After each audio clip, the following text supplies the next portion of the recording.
it took a lot of, first you sort of,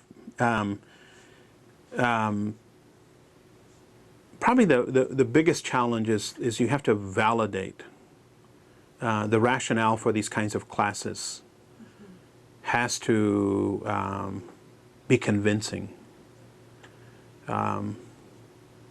Even when, to give an example, in when I wrote my master's thesis and then my dissertation, I had to be convincing to my committee that this was an area that really warranted scholarly attention. Because I could have written a history on the floating bridge.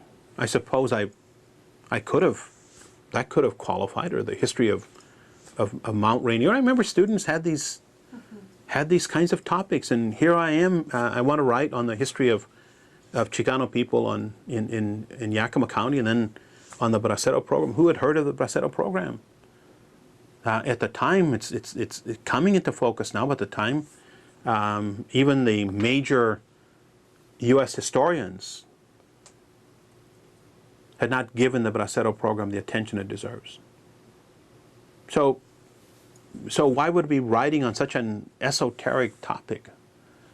So there was some question about it, and they said, well, look, the other thing I want to do is I didn't want to write about Los Angeles. I didn't want to write about Texas. Other historians were writing about that. I wanted to write about the Pacific Northwest. I said, well, that's going to hurt you, your career. So you've got to write about these other things. But I persisted. I wanted, going back to this Northwest course, I mean, how could I then begin to write about these other things? So it's this validation that sometimes can become an obstacle. But I don't think they're insurmountable obstacles. And there are many ways of getting there. And that's sort of a personal reflection.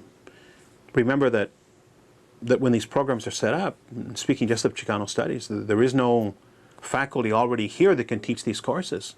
How do these go about? So you have to sort of find someone. And the people that you'll find are not the typical Ph.D. tenured or tenure track faculty from traditional departments. So when you pull these people in to begin to teach these courses, you can just imagine how the traditional sociologist, political scientist sees the instructors and the content that students are learning. But I think that we've come a long ways from then, so that the department is